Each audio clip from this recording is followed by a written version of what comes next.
நாம் இப்போ இருக்கின்ற இந்த கஷ்டமான நிலையிலிருந்து மீண்டு வருவது எப்படி?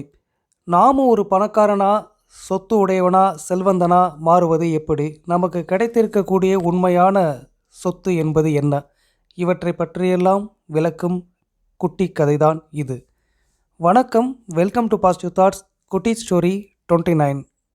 அந்த கிராமத்தில் அந்த இளைஞன் பிறந்ததுலேருந்தே ஒரு கஷ்டப்படுற குடும்பத்தில் பிறந்து ஒரு ஏழையாகவே வாழ்ந்துக்கிட்டு இருந்தான். தான் வாழ்க்கையில் எப்படியாவது ஒரு பெரிய பணக்காரனாக ஆயிடணும், ஏதாவது ஒரு தொழில் செய்தோ எப்படியோ வாழ்க்கையில் முன்னுக்கு வரணும். சரி, தொழில் தொடங்கலான்னா நம்மக்கிட்ட எந்த சொத்தும் இல்லை, முதலீடு பண்ண பணமும் இல்லை, எப்படி நம்ம வாழ்க்கையில் முன்னுக்கு வர்றது அப்படிங்கிற எண்ணம் அவனுக்கு இருந்துக்கிட்டே இருந்தது. அந்த ஊருக்கு ஒரு சாமியார் வர எல்லாரும் அவர்கிட்ட போயிட்டு குறி கேட்குறாங்க. இவனும் அந்த சாமியார்கிட்ட போயிட்டு, சாமி, நான் பிறந்ததுலேருந்தே மிகவும் ஏழையாக இருக்கேன், ரொம்ப கஷ்டப்படுறேன், வாழ்க்கையில் எப்படியாவது முன்னேறணும், பெரிய பணக்காரன் ஆகணுங்கிறது என்னோடய எண்ணம். ஆனால் அதுக்கு முதலீடு பண்ணுறதுக்கு என்கிட்ட எந்த சொத்தும் இல்லை, பணமும் இல்லை, எப்படியாவது என்னை பணக்காரன் ஆக்கிறதுக்கு ஒரு வழி சொல்லுங்கன்னு கேட்குறான்.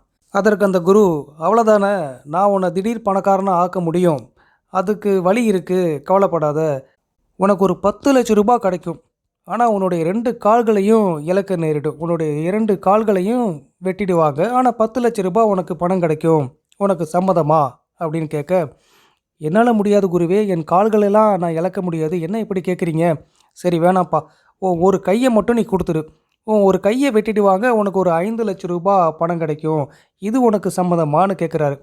என்னால் இதெல்லாம் முடியாது குருவேன்னு சொல்ல, சரிப்பா, உன்னுடைய 2 கண்களில் ஏதாவது ஒரு கண்ணை மட்டும் இழக்க முடியுமா, உனக்கு ஒரு 3,00,000 கிடைக்க வாய்ப்பு இருக்குன்னு சொல்கிறாரு. என்ன குருவே, என் கண்ணை எப்படி நான் கொடுக்க முடியும், ஏன் இப்படிலாம் கேட்குறீங்கன்னு கேட்க, சரி, கடைசியாக உன் உயிரை விட்டுடு, உன்னுடைய உயிரை நீ கொடுத்தா உனக்கு 1,00,00,000 கிடைக்கும், நீ கோடீஸ்வரனா ஆயிடலான்னு அந்த சாமியார் சொல்கிறாரு.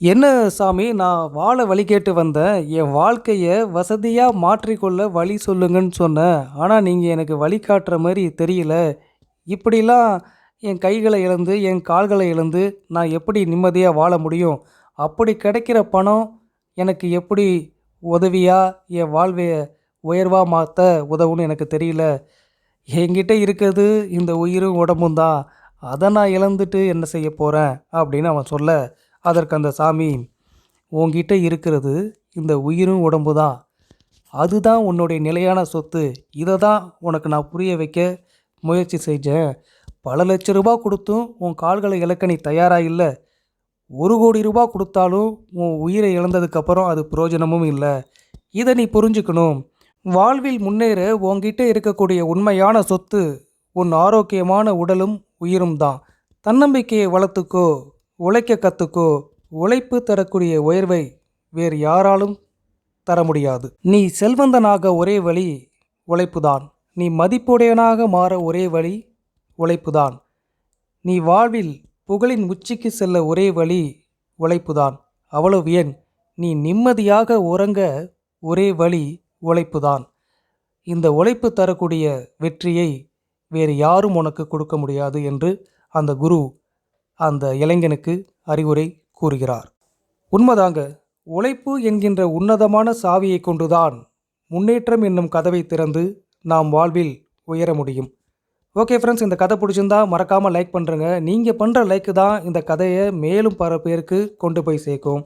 இது வரைக்கும் நம்ம சேனலை சப்ஸ்கிரைப் பண்ணாதவங்க சப்ஸ்கிரைப் பண்ணுங்கள், சப்போர்ட் பண்ணுங்கள். மீண்டும் சந்திப்போம். நன்றி.